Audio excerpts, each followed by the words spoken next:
महाराष्ट्रात स्थानिक स्वराज्य संस्थेचं वारं वाहू लागलं आणि सर्वच नेत्यांची अस्तित्व टिकवून ठेवण्यासाठी लढाई सुरू झाली। ऑपरेशन टायगर, ऑपरेशन लोटस संबंध महाराष्ट्रात जोरात राबवलं जाऊ लागलं। याचं फळ गेल्या काही महिन्यांपासून बीडमध्ये दिसून येतं। कुबड्यांचं सरकार नको म्हणत महायुतीतून मित्र पक्षांना रामराम ठोकण्यात आला। महाविकास आघाडीतून दावेदार वाढले असल्यानं निष्ठावंतांनी वेगळी वाट धरल्याचं स्पष्ट दिसलं। याच पार्श्वभूमीवर बीडमध्ये नेत्यांचे पक्षांतराचे सोहळे पार पडू लागले।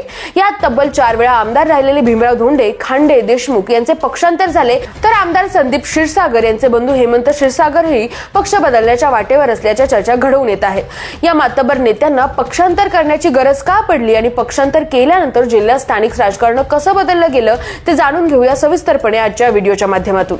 नमस्कार, मी काजल आणि तुम्ही बघताय मराठी मंडळी। बीड जिल्ह्यात नगराध्यक्ष पदाच्या निवडणुकीच्या पार्श्वभूमीवर पक्षांतराला वेग आला असून भाजपचे माजी आमदार भीमराव धोंडे यांनी अजित पवार यांच्या राष्ट्रवादी काँग्रेसमध्ये मंगळवारी मुंबईत प्रवेश केला।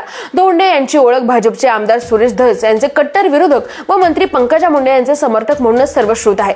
विधानसभा निवडणूक 2024 ला भाजपाकडून त्यांचे तिकीट निश्चित मानलं जात होतं, परंतु ऐनवेळी सुरेश अण्णा धस यांना तिकीट मिळाल्याने भीमराव धोंडे अपक्ष उभे राहिले। महायुतीतील मोठ्या नेत्या पंकजा मुंडे यांनी त्यांना मदत केली, मात्र तरीही निसटता पराभव त्यांना स्वीकारावा लागला। भीमराव धोंडे यांची कारकीर्द बघता धोंडे यांचे 14दा पक्षांतर झालंय। अपक्ष काँग्रेस, भाजप, आता राष्ट्रवादी काँग्रेस असा राजकीय प्रवास केलेला दिसून येतोय। सुरुवातीला अपक्ष उभे राहत निवडून आले, त्यानंतर काँग्रेसमध्ये समाविष्ट झाले।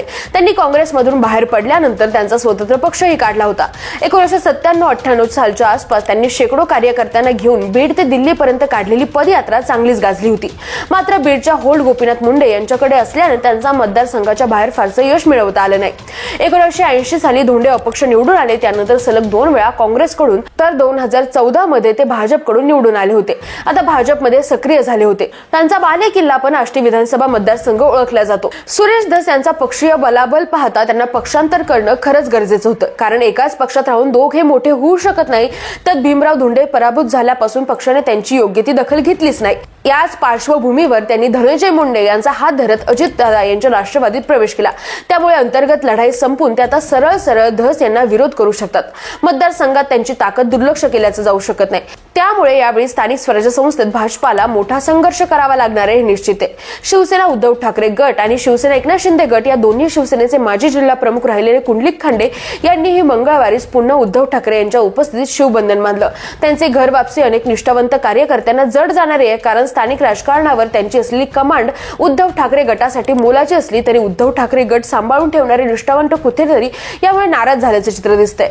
मुंडे घराण्याचं अस्तित्व मिटवून क्षीरसागर घराणं बीडवर सत्ता केंद्र मिळवू पाहत होतं। ते गोपीनाथ मुंडे यांच्यापासूनच स्पष्टपणे दिसून येत होतं। मात्र गोपीनाथ मुंडे यांच्या निधनानंतर काहीशी परिस्थिती बदलली। दोन्ही घराणे मिळून बीडची सत्ता चालू लागले। मराठा विरुद्ध ओबीसी संघर्ष वाढल्याने संदीप क्षीरसागर यांनी वेगळी भूमिका घेतली।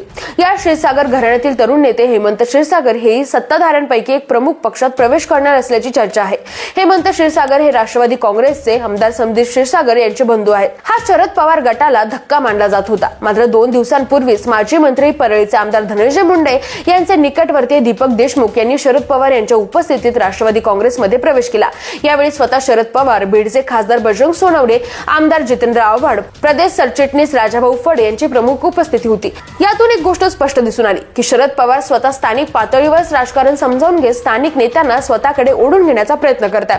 दीपक देशमुख यांची कारकीर्द बघता ते शरद पवार यांच्या राष्ट्रवादीत सक्रिय होतेच, तेव्हा राष्ट्रवादी एकत्रित होती। त्यामुळे जिल्ह्याचे नेते म्हणून धनंजय मुंडे यांचे चांगले संपर्क होते। सुरुवातीच्या काळात गोपीनाथ मुंडे यांच्या उमेदवाराला मागे खेचून परळीचे नगराध्यक्ष दीपक देशमुख यांना बनवण्यात यावं यासाठी स्वतः धनंजय मुंडे अग्रेसर होते। यातूनच दीपक देशमुख यांच्या खऱ्या राजकीय कारकिर्दीला सुरुवात झाली। परंतु तेच दीपक देशमुख आता धनंजय मुंडे यांची साथ सोडून शरद पवार गटात सामील झालेत। पक्ष सोडून जाताना त्यांनी धनंजय मुंडेंवरती काही आरोप केले, ज्यात परळीमध्ये मोठ्या प्रमाणात बोगस मतदान झालं असून नगर परिषदेतही विकास कामे न करताच निधी हडपला जात असल्याचा आरोप आहे।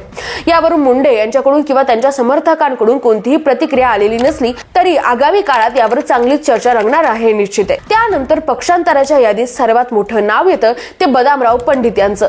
दिवाळीनंतर माजी राज्यमंत्री बदामराव पंडित यांनी परळीमध्ये मंत्री पंकजा मुंडे यांच्या उपस्थितीत भाजपमध्ये प्रवेश केला। बदामराव पंडित हे गेवराईचे आमदार राहिले आहेत। त्यांना राज्यमंत्री पदही देण्यात आलं होतं। मात्र तरीही ठाकरे गटात पाहिजे तसा न्याय मिळत नसल्याने त्यांनी ठाकरेंच्या शिवसेनेतून भाजपमध्ये प्रवेश केला। गेवराईमध्ये भाजपचं वर्चस्व वाढवण्यात त्यांचा मोठा हात असू शकतो। त्यासोबतच पंकजा मुंडे यांनी करून घेतलेल्या पक्षांतरामुळे पंकजा मुंडे देखील गेवराईमध्ये सक्रिय राहू शकतात। एकंदर परिस्थिती बघता असं स्पष्ट दिसून येतं की बीडमध्ये झालेलं पक्षांतर सोहळे हे आगामी स्थानिक स्वराज्य संस्थेचे बसवलेल्या गणितांना छेद देणारे ठरणार आहेतच। आष्टी मतदारसंघ जो सुरेश धस यांनी भाजपचा म्हणून महाराष्ट्राला ओळख करून दिलेला होता, तिथे धनंजय मुंडे, भीमराव धोंडे यांना मदत करून स्वतःकडे खेचण्याची अधिक शक्यता दिसून येते।